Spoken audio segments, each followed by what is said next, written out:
what do we have to understand more deeply to truly understand addiction? So maybe you can help tease this out for me then, Kevin. So one of the ideas that you've talked about for years is viewing addiction as a safety issue rather Right. than a moral issue. Maybe you Right. can tease that out a little bit. Yeah, sure. So, very briefly, one of the things you learn how to do in flight surgeon school is prevent mishaps. That's a major part of aviation medicine, is to try to make sure that tin doesn't land in the ground. And there's a process for that. I mean, it's an entire science. And I would say this is the science of occupational safety. It gets even more detailed when you talk about the science of risk management. And it started to occur to me that all of that could be applied to the special problem that I think everybody faces as they stand on the threshold of recovery, which is, how do I go forward and stay sober when I can't really count on my brain Right. alone? And this is essentially where you can take all of those rules of aviation mishap prevention and apply to relapse prevention, and they fit quite beautifully, actually. So I think of addiction as a disorder in my ability to process risk, basically.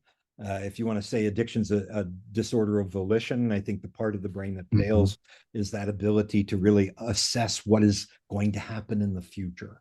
And as a person with addiction, I overvalue future intoxication related things, and I overvalue the probability that they will turn out as I expect them to, and I undervalue any consequences that might result and underestimate the probability that those consequences will in fact come true. So I get the math wrong. And it's that blindness to risk, that hemianopsia, if you like, for risk, that destroys my ability to make decisions.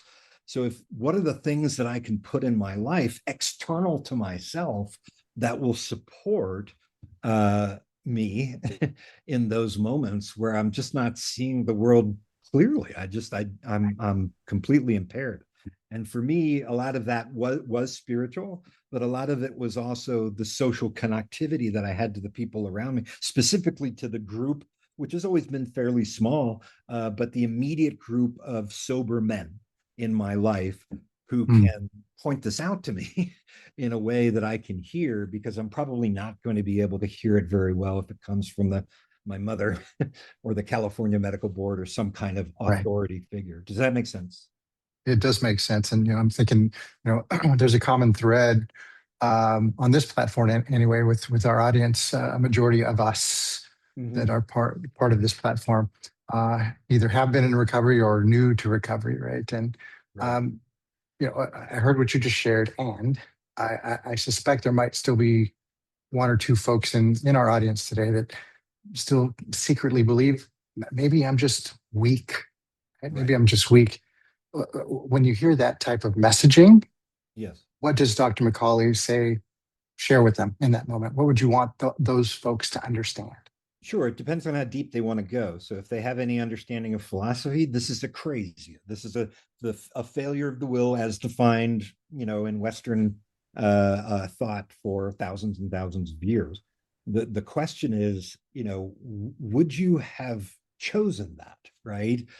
If there was some way that you could, keep your will and drink, would you have chosen that? And I think most of us was. We're trying to kind of bend this around. I'm trying to learn how to control my drug use and my drinking, and that's what seems to be getting away from me. But I think it really is that person's relationship to this impairment and choice.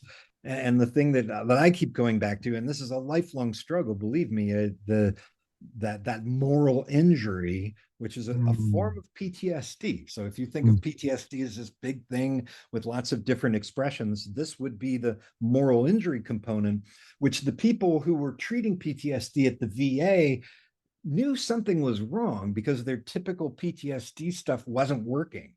And this is the part of the person's trauma that they don't reveal, and that is what they did to maybe violate standards of their profession or something like that. And I think what has always served me right is I was doing the best I could with what I mhm. had in that moment.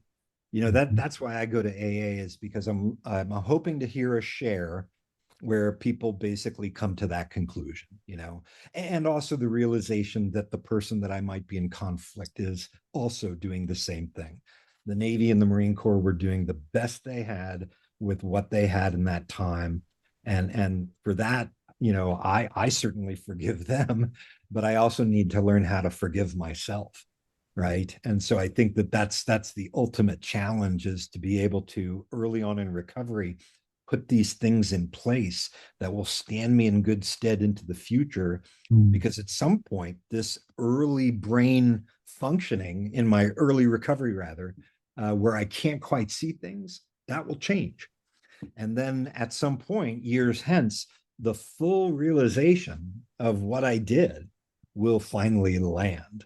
And if I don't have some kind of mechanism, some kind of engine, if you like, to process that shame as I become more and more conscious of it into something that can help others, then very quickly you fall into a despair that very quickly becomes suicidality. And so I think that's the beauty of sponsor and sponsee sitting down in the presence Mhm. of, you know, uh, uh, whatever they decide, and the mechanisms of the steps to be able to churn that shame as it comes into helping other people. Does what do you think of that? Yeah, this takes me to. Uh, it was going to be a question, but it's actually I'm framing it as an experience, and I want to check in with you Sure. that compassion, accountability, and compassion can actually coexist.